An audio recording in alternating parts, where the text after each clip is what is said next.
O desejado de todas as nações. Capítulo 17. Nicodemos. Este capítulo se baseia em João, capítulo 3, versos 1 a 17. Nicodemos ocupava posição de alta confiança na nação judaica.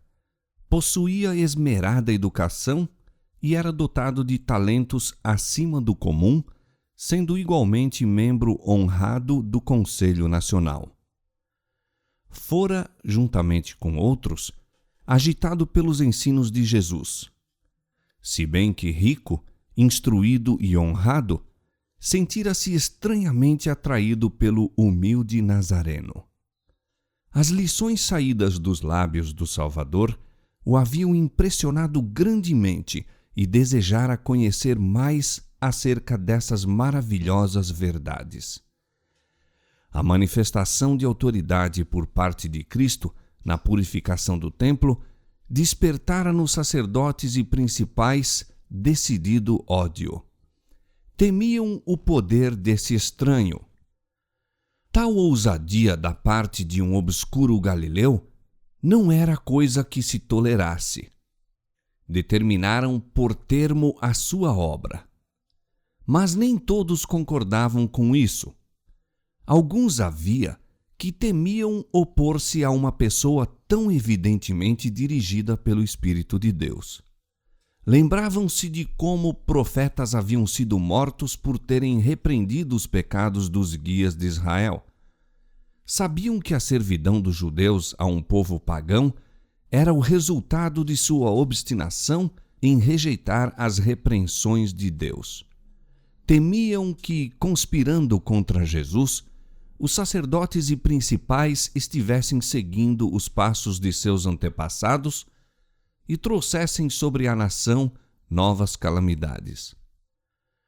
Num concílio do Sinédrio, em que fora considerada a atitude a tomar para com Jesus, aconselhara cautela e moderação. Insistira em que, se Jesus se achasse na verdade investido de autoridade por Deus, seria perigoso rejeitar-lhe as advertências. Os sacerdotes não haviam ousado desprezar esse conselho e, temporariamente, não tomaram medidas abertas contra o Salvador. Desde que ouvira Jesus, Nicodemos estudara ansiosamente as profecias relativas ao Messias, e quanto mais procurara, tanto mais forte era a sua convicção de que este era aquele que havia de vir. Ele, como muitos outros em Israel, sentira-se grandemente aflito com a profanação do templo. Fora testemunha ocular da cena da expulsão dos vendedores e compradores por Jesus. Presenciara a maravilhosa manifestação de poder divino. Vira o Salvador receber os pobres e curar os enfermos. Vira-lhes a expressão de alegria e escutara-lhes as palavras de louvor. E não podia duvidar de que Jesus de Nazaré era o enviado de Deus. Desejava grandemente uma entrevista com Jesus, mas recuava ante a ideia de o procurar abertamente. Seria demasiado humilhante para um príncipe judeu reconhecer-se em afinidade com um mestre ainda tão pouco conhecido. E chegasse sua visita ao conhecimento do Sinédrio, isso lhe atrairia o desprezo e as acusações do mesmo. Decidiu-se por uma entrevista em segredo, desculpando-se com a ideia de que, fosse ele abertamente, outros lhe poderiam seguir o exemplo. Sabendo, depois de indagar especialmente o lugar de retiro do Salvador, no Monte das Oliveiras, esperou até que a cidade silenciasse no sono, indo então em busca dele.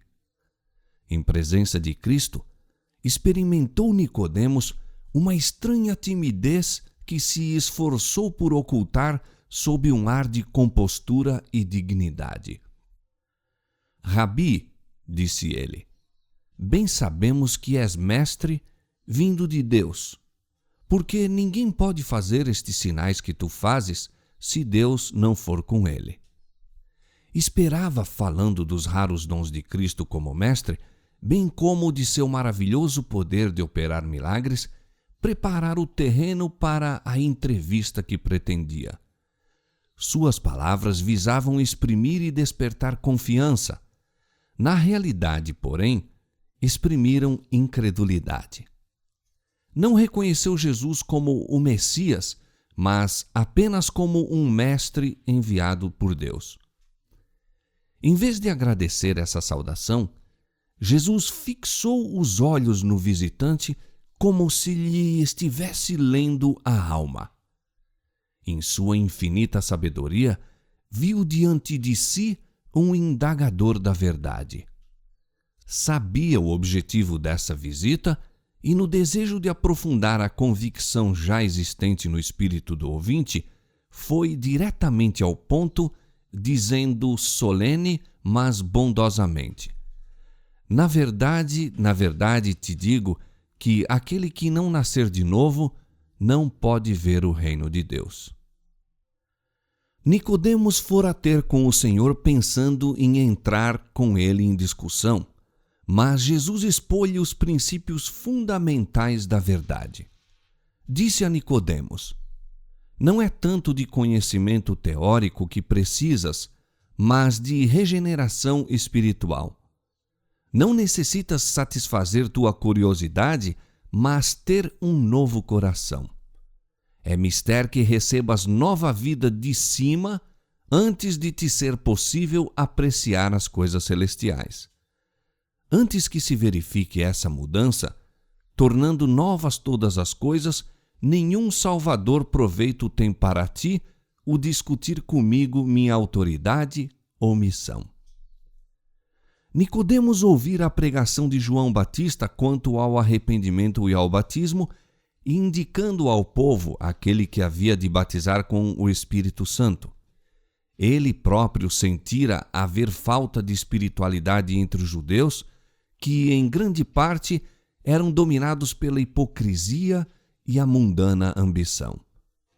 Tinha esperado um melhor estado de coisas por ocasião da vinda do Messias.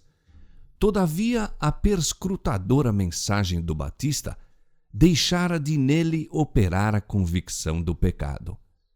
Fariseu estrito, orgulhava-se de suas boas obras. Era largamente estimado por sua beneficência e liberalidade na manutenção do serviço do templo e sentia-se certo do favor de Deus. Ficou assustado ante a ideia de um reino demasiado puro para ele ver em seu estado atual. A figura do novo nascimento empregada por Jesus não deixava de ser familiar a Nicodemos. Os conversos do paganismo à fé de Israel eram muitas vezes comparados a crianças recém-nascidas.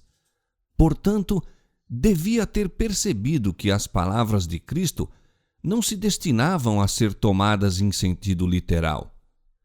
Em virtude de seu nascimento como israelita, entretanto, considerava-se seguro de um lugar no reino de Deus. Achava não precisar de nenhuma mudança. Daí sua surpresa ante as palavras do Salvador. Ficou irritado por sua íntima aplicação a si próprio.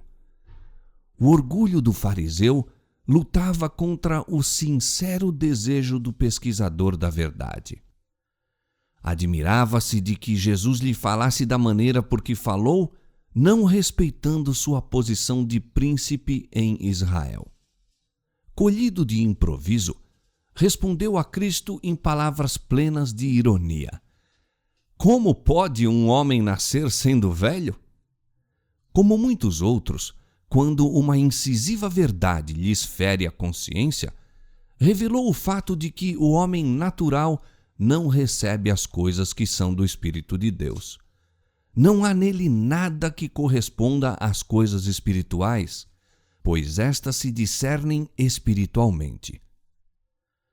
Mas o Salvador não enfrentou argumento com argumento.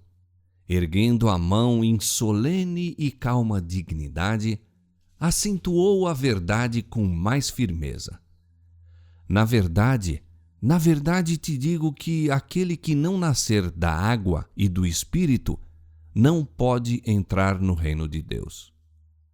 Nicodemos sabia que Jesus se referia aí ao batismo de água e à renovação da alma pelo Espírito de Deus. Ficou convencido de achar-se na presença daquele que João Batista predissera. Jesus continuou: O que é nascido da carne é carne, e o que é nascido do Espírito é Espírito. O coração, por natureza, é mau, e quem do imundo tirará o puro? Ninguém. Jó 14:4. Invenção alguma humana pode encontrar o remédio para a alma pecadora. A inclinação da carne é inimizade contra Deus, pois não é sujeita à lei de Deus, nem em verdade o pode ser.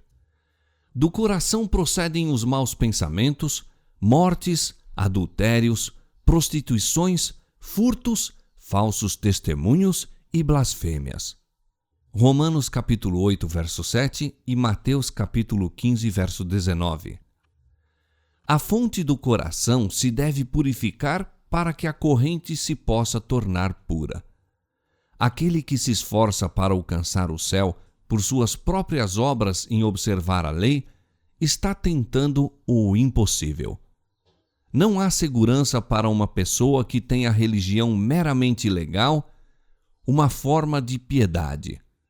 A vida cristã não é uma modificação ou melhoramento da antiga, mas uma transformação da natureza. Tem lugar a morte do eu e do pecado e uma vida toda nova. Essa mudança só se pode efetuar mediante a eficaz operação do Espírito Santo. Nicodemos continuava perplexo e Jesus empregou o vento para ilustrar o que desejava dizer. O vento assopra onde quer e ouves a sua voz, mas não sabes de onde vem nem para onde vai. Assim é todo aquele que é nascido do Espírito. Ouve-se o vento por entre os ramos das árvores, fazendo sussurrar as folhas e as flores. É, todavia, invisível, e homem algum sabe de onde ele vem, nem para onde vai. O mesmo se dá quanto à operação do Espírito Santo na alma. Como os movimentos do vento, não pode ser explicada. Talvez uma pessoa não seja capaz de dizer o tempo ou o lugar exatos de sua conversão, nem delinear todas as circunstâncias do processo da mesma. Isso, porém, não prova não estar ela convertida. Mediante um agente tão invisível como o vento, está Cristo continuamente operando no coração. Pouco a pouco, sem que o objeto dessa obra tenha talvez consciência do fato, produzem-se impressões que tendem a atrair a alma para Cristo. Estas se podem causar meditando nele, lendo as Escrituras ou ouvindo a palavra do pregador. De repente, ao chegar o Espírito com mais direto apelo, a alma entrega-se alegremente a Jesus. Isso é chamado por muitos uma conversão repentina. É, no entanto, o resultado de longo processo de conquista efetuado pelo Espírito de Deus, processo paciente e prolongado. Se bem que o vento seja invisível, seus efeitos são vistos e sentidos. Assim, a obra do Espírito sobre a alma revelar-se-á em cada ato daquele que lhe experimentou o poder salvador. Quando os pensamentos pecaminosos são afastados, renunciadas as más ações, o amor, a humildade, a paz tomam o lugar da ira, da inveja e da contenda. A alegria substitui a tristeza e o semblante reflete a luz do céu. Ninguém vê a mão que suspende o fardo, nem a luz que desce das cortes celestiais. A bênção vem quando, pela fé, a alma se entrega a Deus. Então, Aquele poder que olho algum pode discernir, cria um novo ser à imagem de Deus. É impossível à mente finita compreender a obra da redenção. Seu ministério excede ao conhecimento humano, todavia, aquele que passa da morte para a vida percebe que é uma divina realidade. O começo da redenção, podemos conhecê-lo aqui mediante uma experiência pessoal. Seus resultados estendem-se através da eternidade. Enquanto Jesus falava, alguns raios da verdade penetraram no espírito do príncipe. A enternecedora, subjugante influência do Espírito Santo impressionou-lhe o coração. Todavia, não compreendeu plenamente as palavras do Salvador. Não ficou tão impressionado com a necessidade do novo nascimento como acerca da maneira por que esse se havia de realizar. Admirado, disse: "Como pode ser isso? Tu és mestre em Israel e não sabes isto?" perguntou Jesus. Indubitavelmente, uma pessoa a quem era confiada a instrução religiosa do povo não devia ser ignorante de verdades de tanta importância. Suas palavras encerravam a lição de que, em lugar de sentir-se irritado com as positivas palavras da verdade, Nicodemos deveria ter de si mesmo opinião muito humilde em vista de sua ignorância espiritual. Não obstante, Cristo falava com tão solene dignidade e tanto o olhar como a inflexão da voz exprimiam tão sincero amor que Nicodemos não se ofendeu ao compreender sua humilhante condição. Mas ao explicar Jesus que sua missão na terra era estabelecer um reino espiritual e não temporal, seu ouvinte sentiu-se perturbado. Vendo isso, Jesus acrescentou: "Se vos falei de coisas terrestres e não crestes, como crereis se vos falar das celestiais?" Se Nicodemos não podia receber os ensinos de Cristo, que ilustravam a obra da graça no coração, como entender a natureza de seu glorioso reino celestial? Não discernindo a natureza da obra de Cristo na terra, não poderia compreender sua obra no céu. Os judeus que Jesus expulsara do templo pretendiam ser filhos de Abraão, mas fugiram da presença do Salvador porque não podiam suportar a glória de Deus que nele se manifestava. Revelaram assim não se achar pela graça de Deus habilitados a participar dos sagrados serviços do templo. Eram zelosos em manter uma aparência de piedade, mas negligenciavam a santidade do coração. Ao passo que eram zelosos defensores da letra da lei, violavam-lhe constantemente o espírito. Sua grande necessidade era aquela mesma mudança que Cristo estivera explicando a Nicodemos, um novo nascimento moral, uma limpeza do pecado e renovação do conhecimento e da santidade. Não havia escusa para a cegueira de Israel quanto à obra da regeneração. Pela inspiração do Espírito Santo, escrevera Isaías: "Todos nós somos como o imundo e todas as nossas justiças como trapos de imundícia." Davi suplicara: "Cria em mim, ó Deus, um coração puro e renova em mim um espírito reto." E por meio de Ezequiel fora dada a promessa: "E vos darei um coração novo e porei dentro de vós um espírito novo. E tirarei o coração de pedra da vossa carne e vos darei um coração de carne. E porei dentro de vós o meu espírito e farei que andeis nos meus estatutos e guardeis os meus juízos e os observeis." Isaías 64:6, Salmo 51:10 e Ezequiel capítulo 36, versos 26 e 27. Nicodemos lera essas passagens com o espírito obscurecido. Agora, porém, começava a compreender-lhes a significação. Via que a mais rígida obediência à simples letra da lei, no que respeitava à vida exterior, não poderia habilitar homem algum para entrar no reino do céu. No conceito dos homens, sua vida fora justa e digna de honra. Em presença de Cristo, no entanto, sentia que seu coração era impuro, sua vida destituída de santidade. Nicodemos estava sendo atraído para Cristo. Ao explicar-lhe o Salvador o que dizia a respeito ao novo nascimento, anelava experimentar essa mudança em si mesmo. Por que meio poderia isso realizar-se? Jesus respondeu à não formulada pergunta. Como Moisés levantou a serpente no deserto, assim importa que o Filho do Homem seja levantado, para que todo aquele que nele crê não pereça, mas tenha a vida eterna. Ali estava um terreno familiar a Nicodemos. O símbolo da serpente levantada tornou-lhe clara a missão do Salvador.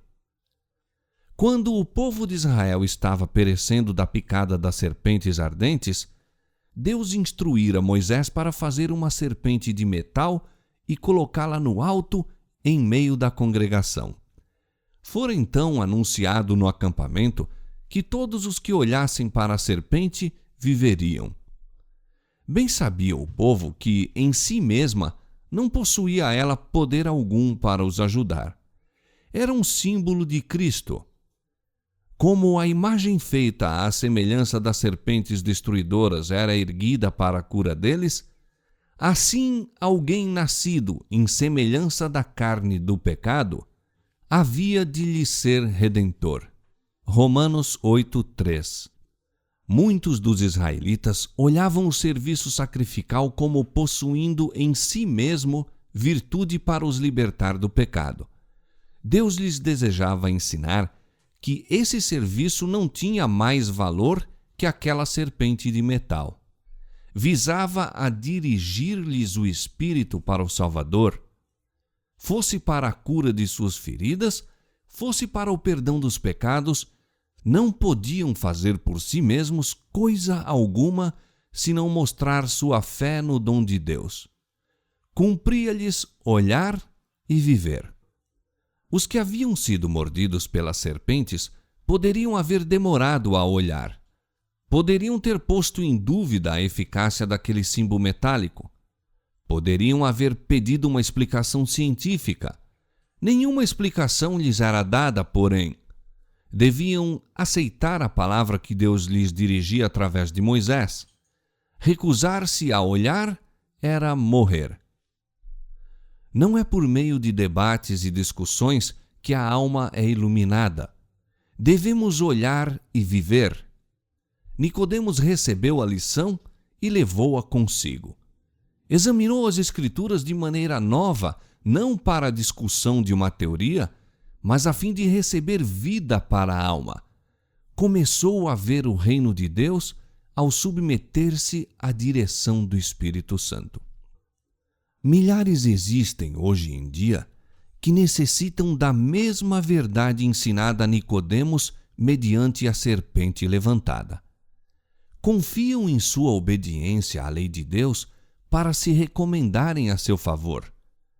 Quando são solicitados a olhar a Jesus e a crer que Ele os salva apenas pela sua graça, exclamam: como pode ser isso?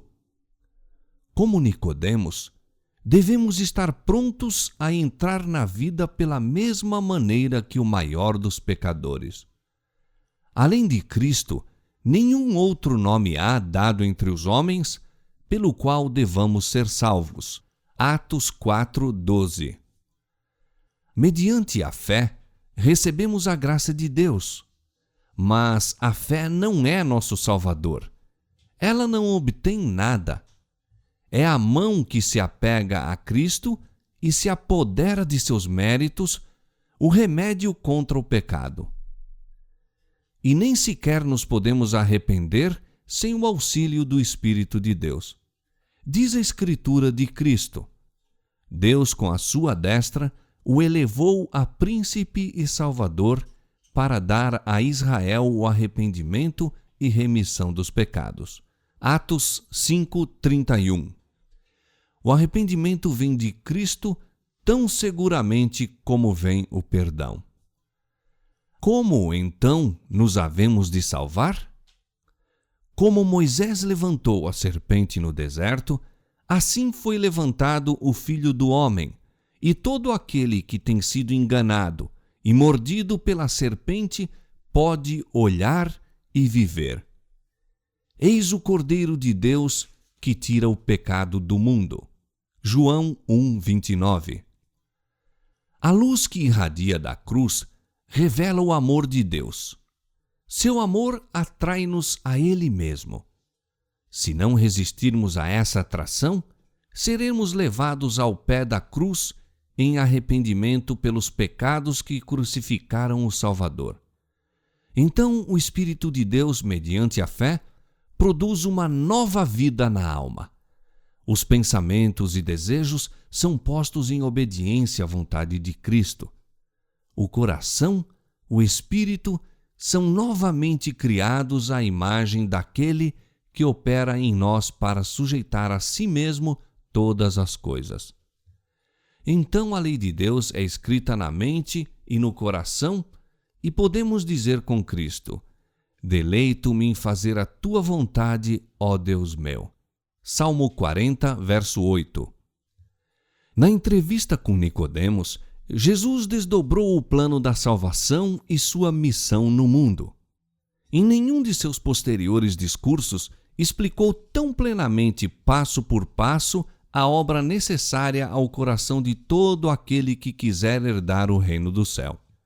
No próprio início de seu ministério, abriu a verdade a um membro do Sinédrio, ao espírito mais apto a receber, a um designado mestre do povo.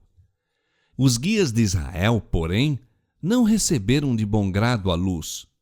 Nicodemos ocultou a verdade no coração e por 3 anos pouco foi aparentemente o fruto. Jesus, porém, conhecia o solo em que lançara a semente. As palavras dirigidas à noite a um ouvinte na solitária montanha não foram perdidas. Durante algum tempo, Nicodemos não reconheceu publicamente a Cristo, mas observava-lhe a vida e ponderava-lhe os ensinos. Repetidamente, no conselho do Sinédrio, frustrou os planos dos sacerdotes para o destruir. Quando, afinal, Jesus foi erguido na cruz, Nicodemos relembrou o ensino no olivete. Como Moisés levantou a serpente no deserto, assim importa que o Filho do Homem seja levantado, para que todo aquele que nele crê não pereça, mas tenha a vida eterna.